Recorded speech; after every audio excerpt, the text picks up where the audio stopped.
فرمائے اور تقریر پیش کرے. جن کے کردار سے آتی ہو صداقت کی مہک، جن کے کردار سے آتی ہو صداقت کی مہک، ان کی تدریس سے تو پتھر بھی پگھل سکتے ہیں.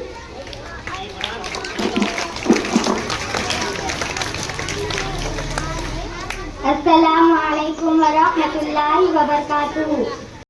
بسم اللہ الرحمن الرحیم. الحمد للہ وکفی وسلام علی عبادہ الذین اصطفی. اما بعد.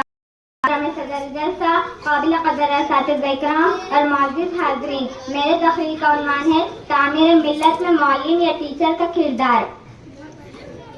بالخصوص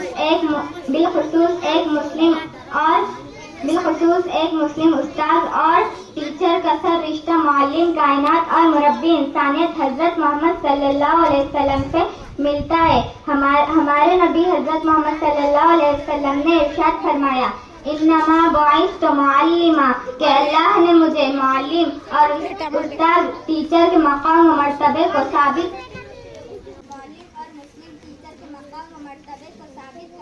اور کردار و عمل کی وضاحت کرنے کے لیے کوئی دلیل کی ضرورت نہیں رہتی.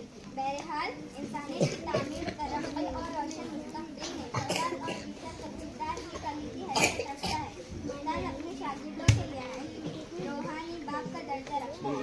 استاد محسن مربی ہوتا ہے، لہذا استاد کا ادب و احترام ترقی کا ذریعہ اور استاد کی اطاعت فرما برداری کامیابی کی ضمانت ہے. لہذا میں اس پیغام پر اپنی تقریر ایک شعر پر ختم کرتی ہوں. نہ کتابوں سے نوازوں سے نظر سے پیدا، نہ کتابوں سے نوازوں سے نظر سے پیدا، علم ہوتا ہے استادوں کی نظر سے پیدا. وآخر دعوانا الحمدللہ رب العالمین.